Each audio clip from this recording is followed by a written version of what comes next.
আরও একটি নতুন ব্লগে সকল বন্ধুদেরকে অনেক স্বাগত আর অনেক অনেক ভালোবাসা দিয়েই আমি ব্লগটি শুরু করলাম। এখন ঘড়ির কাঁটায় বাজে সকাল 6:30। জানো তো এখন বেশ গরম পড়াতে না বর বেশ সকাল সকাল দোকানে যায় বলেই অনেকটা সকালে উঠতে হয়। একদিকে কী ভালো হয়েছে বলো তো, আমারও বেশ কাজের তাড়াহুড়ো করতে হয় না। তা দেখলেই তো সকালে বেশ 1 কাপ চা দিয়ে দিনটাকে শুরু করে ফেললাম। আর চা না খেলে না একদম ভালো লাগে না, যেহেতু চায়ের একটু নেশা আছে বলতে পারো। তা দেখো বরের জন্য ব্রেকফাস্ট 2 রুটি করলাম, কিন্তু ওখান থেকে চেঁচাচ্ছে যে আমি 2টো রুটি খাবো না, একটা। ঠিক আছে তাই হবে, আর একটা রুটির সাথে একটু তরকারি দিয়ে দিলাম। আর এই তরকারিটা জানো তো মিষ্টির দোকানে তরকারির মতনই করি, বেশ একটু মিষ্টি মিষ্টিও হয়। তরকারিটা খেতে কিন্তু দুর্দান্ত জানো। এই যে সয়াবিন দিই, পটল কুমড়ো দিই, আর একটু ছোলার ডাল থাকলে ছোলার ডাল, আর নইলে মটর ডাল দিই।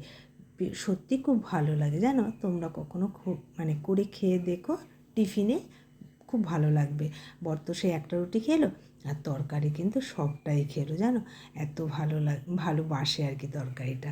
তাই বড় বেরিয়ে গেছে, আর আমি না আমার সংসারের কাজ শুরু করে ফেললাম। কেন আজকে বৃহস্পতিবার, দেখবে বৃহস্পতিবার না অন্য দিনের তুলনায় সংসারে আমার মনে হয় কাজের চাপটা একটু বেশি থাকে। দেখো বন্ধুরা, আমরা কিন্তু প্রত্যেক দিনই কিন্তু ঘর দুয়ারগুলো পরিষ্কার রাখি, কিন্তু বৃহস্পতিবার এলে না মনে হয় যেন আরও একটু বেশ ভালো করে পরিষ্কার করলে হয়তো ভালো লাগবে। তা আমি তো সকালবেলা উঠেই প্রথমে তো বাইরের বাসি উঠোন জল টল দিয়ে, সেটা আর আজকে তোমাদের সাথে শেয়ার করা হয়নি জানো তো। তারপরে আমি দেখতে তো পাচ্ছ যে বর বেরিয়ে যাওয়ার পরে খুঁটিনাটি সমস্ত জায়গাগুলো ভালো করেই পরিষ্কার করে নিচ্ছি।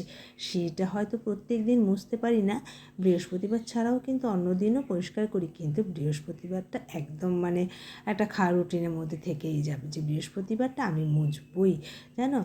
আর আগে দেখে এসেছি যে আমার ঠাকুমা আমাদের অনেক, ধরো আমার ঠাকুমা কী করতো জানো, বৃহস্পতিবার এলেই উঠোনটা হয় লিপে নিত গোবর দিয়ে, আর নইলে না গোবরের ছড়া তো দেবেই সে, যেহেতু বাড়িতে গরুও ছিল।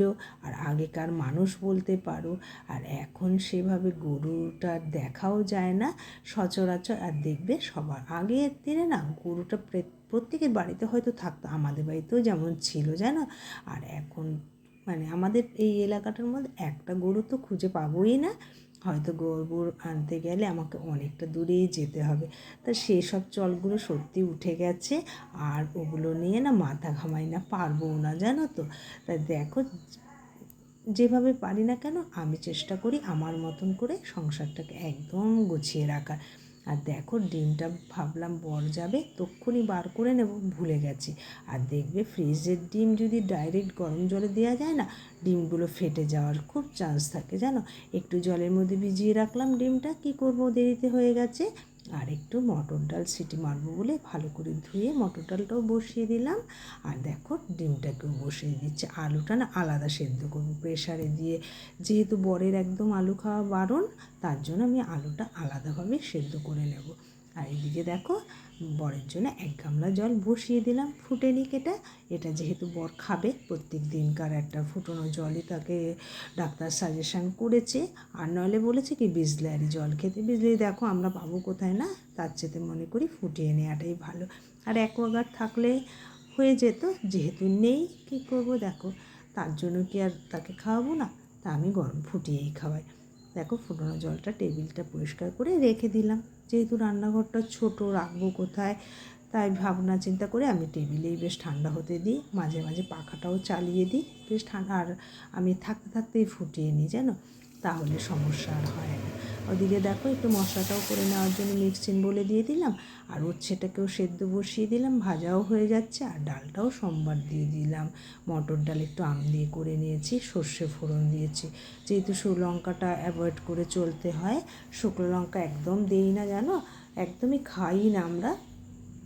দেখবে যখনই আমি রান্নাবান্নাগুলো হয়তো দেখতে খুব একটা ভালো লাগে না, কিন্তু তাও তোমাদের সাথে শেয়ার করি জানো তো, সবটাই যখন শেয়ার করি। আর আমার সংসারের কাজ তো বলো, এতে আর লজ্জা কিসে, তোমরা তো আমার খুব কাছেরই মানুষ যারা আমার ভিডিও দেখো। তা বন্ধুরা, আমার প্রত্যেক দিন তো ভিডিও দেখো, তোমাদের কেমন লাগে, যদি ভালো লেগে থাকে প্লিজ একটা কমেন্ট করে জানিও। আর চ্যানেলটি সাবস্ক্রাইব করে আমার পাশে থাকার অনুরোধ রইল বন্ধুদের কাছে। আর বন্ধুরা, আমার ভিডিওটি কিন্তু প্রথম থেকে শেষ পর্যন্ত মানে দেখবার জন্য অনুরোধ রইল। তো দেখো আমি কিন্তু ওদিকে ডিমের ঝোলটা বেশ ভালো করে একটু কষিয়ে নিয়ে অনেকক্ষণ ধরেই আমি কষাই, যে কোনো জিনিস মাছ বলো মাংস, ডিমটাকেও সেইভাবেই কষিয়ে, যেহেতু বললাম না তেল মশলাটা একটু কম থাকে, তার জন্য একটু অনেকক্ষণ ধরে কষিয়ে দেবে। কষানোর ওপরেও কিন্তু রান্নাবান্নাগুলো স্বাদ হয়। আর সেই ফাঁকে আমি বাসনগুলো সমস্ত পরিষ্কার করে মেজে ঘষে নিয়ে নিলাম, আর বেসিনটাকেও একদম দেখো ঝকঝক করে নিচ্ছি। কেন বলো তো, বেসিনেই তো দেখবে আমাদের তরকারি ধুতে হয়, মাছ মাংস সবই ধুতে হয় না। একটা মাছ ময়লা থাকলে দেখবে নিজেদেরও ভালো লাগবে না, কিংবা ধরো একটা মাছের টুকরো পড়লেও তখন তুলে খেতে ইচ্ছে করে না। তা দেখো বন্ধুরা, আমার কিন্তু রান্নাঘরের কাজগুলো আর ঘরের কাজ সমস্ত কাজ কমপ্লিট। এখন কি বাকি আছে বলো তো, স্নান করব আর পুজোটা করব। আর আজকে তো বৃহস্পতিবারের পুজো, অনেকটা সময় ধরেই আমার পুজোটাকে করতে হবে। তার জন্য প্রথমেই মানে এই সব কাজগুলোকে করে নিলাম। আর দেখবে কোনো কাজ না খুব ঝটপট করে করা যায় না, ঝটপট করে করতে গেলে হয় ভুল হবে, আর নইলে কোথাও একটা কাজ আটকে যাবে।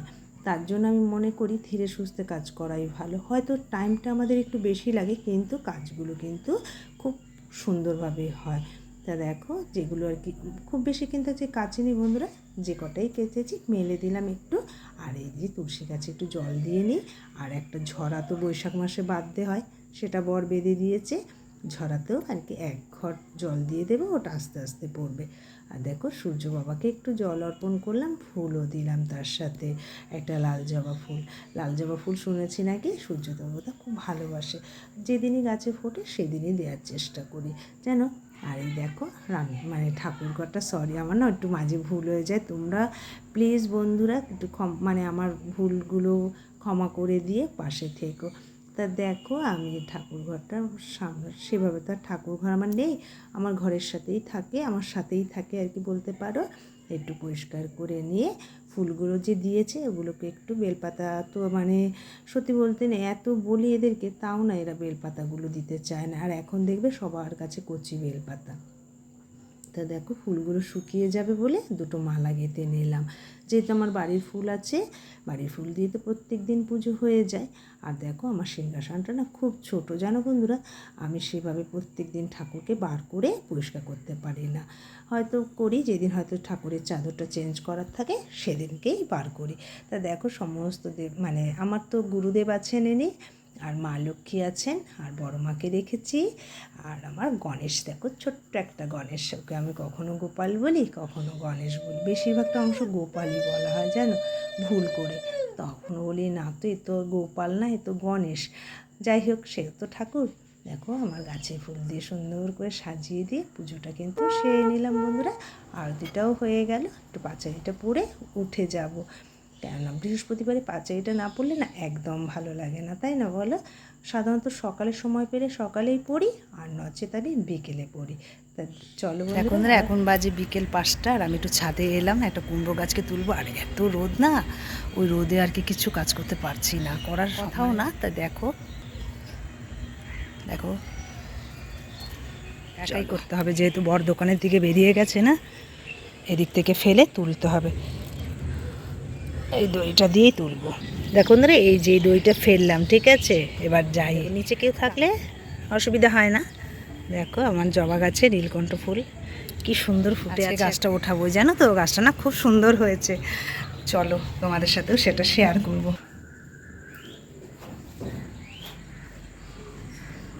এই দেখো কুমড়ো গাছটা, এই যে এবার দেখছি, দাঁড়ো বেঁধে নিচ্ছি তারপর দেখাবো, কেননা একা হাতে তো। দেখো বন্ধুরা, এই যে বেঁধেছি, ছাদে গিয়ে টানবো। দেখো আবারও চলে এলাম ছাদে, কেননা যতক্ষণ না তুলতে পারবো না ততক্ষণ আর ভালো লাগে। দাঁড়াও তোমাদেরকে দেখা। বন্ধুরা এই যে কিছুটা দেখা যাচ্ছে, আর পাচ্ছি না, দেখেছ? এবার চলে যাই গিয়ে, কেননা সন্ধে হয়ে আসছে, সন্ধে দেবো আবার। তো দেখো বন্ধুরা, আজকে না সকালে সেভাবে আর সময় পাইনি এগুলো পরিষ্কার করার জন্য। বললাম না ওই তাড়াহুড়ো করে কাজ করলে কোনো কাজই দেখবে ঠিকঠাক হয় না। তার জন্য আমি অতটা চাপ নিই না, যে না সংসারের কাজ একটু ধীরে সুস্থে করাই ভালো। তার জন্য বিকেলে একটু বেশ সময়ও আছে, গাছটা দেখলেই তো তুলে আসলাম, তারপরেই আমি এই কাজটা করে নিচ্ছি। এবার ঘর দুয়ারগুলো একটু ঝাঁটা দিয়ে, সন্ধেও হয়ে আসছে জানো, তারপরে আবার সন্ধে করতে হবে। এগুলো একটা মানে কাজের মধ্যেই পড়ে বলো। আর দেখো আমি কিন্তু একটু শোকেসটা আর আলমারিটা যাই থাক না ঘরে আমার, যেমনই থাকুক আসবাবপত্র, সেগুলোকেও কিন্তু একটু পরিষ্কার করে রাখলে না তাও মানে ঘরের সৌন্দর্যটাও বাড়ে। আর দেখবে ময়লা থাকলে তখন কেউ এসে দেখলে নিজেরও হয়তো সে বলবে না, কিন্তু দেখতেও তো ভালো, নিজেরও ভালো লাগে না বলো। তা দেখো আমি বিছানাটাও তুলে নিলাম, মানে আবার বললাম না একটু মাঝে ভুল হয়ে যায়, বিছানাটা পরিষ্কার করে নিচ্ছি বন্ধুরা। দেখবে এই কাজটা না সকালে যেমন একটা ফার্স্ট মর্নিংয়ের একটা কাজ, বিছানাটা পরিপাটি করে তোলা, আবার একটা সন্ধে দেওয়ার আগেও কিন্তু একটা কাজ। আর জানলাগুলো আমি সাধারণত সন্ধেবেলাতেই একটু খুলে দিই, দেখবে মশার উপদ্রবটাও একটু কম থাকে। তা দেখো বন্ধুরা এসব কাজগুলো একটু গুছিয়ে নিচ্ছি। আর আমার কাজকর্ম তোমাদের কীরকম লাগে বন্ধুরা একটু কমেন্ট করে জানিও। তোমাদের কমেন্ট পেলে না আমাদের ভিডিও করতে অনেকটা উৎসাহ বাড়িয়ে দেয়, জানো তো। তা দেখো আমি কিন্তু ঘরটাও ঝাঁটা দিয়ে নিচ্ছি, আর বেশ সন্ধে হয়ে আসছে। আর আজকে ময়লাগুলো না বাইরে ফেলা যাবে না, একটা বারান্দার সাইডে রেখে দেবো, ওটা আবার সকালে নিয়ে ফেলে দেবো, কেননা সূর্য অস্ত হয়ে গেলে দেখবে ময়লা টয়লা বাইরে আর ফেলতে নেই। সেটাই আমি করে থাকি, মানে যেটা নিয়ম আর সংসারে মঙ্গলের জন্যই সাধারণত কিন্তু আমরা এসব কাজ করি। দেখেছি বন্ধুরা, বললাম না সন্ধ্যা হয়ে আসছে। আর এই যে সকালে চাল ধোয়ার জলটা রেখেছিলাম, একটু জল দিয়ে গাছের গোড়ায় দিয়ে দিচ্ছি। তা চলো বন্ধুরা আজ এই পর্যন্তই রইল।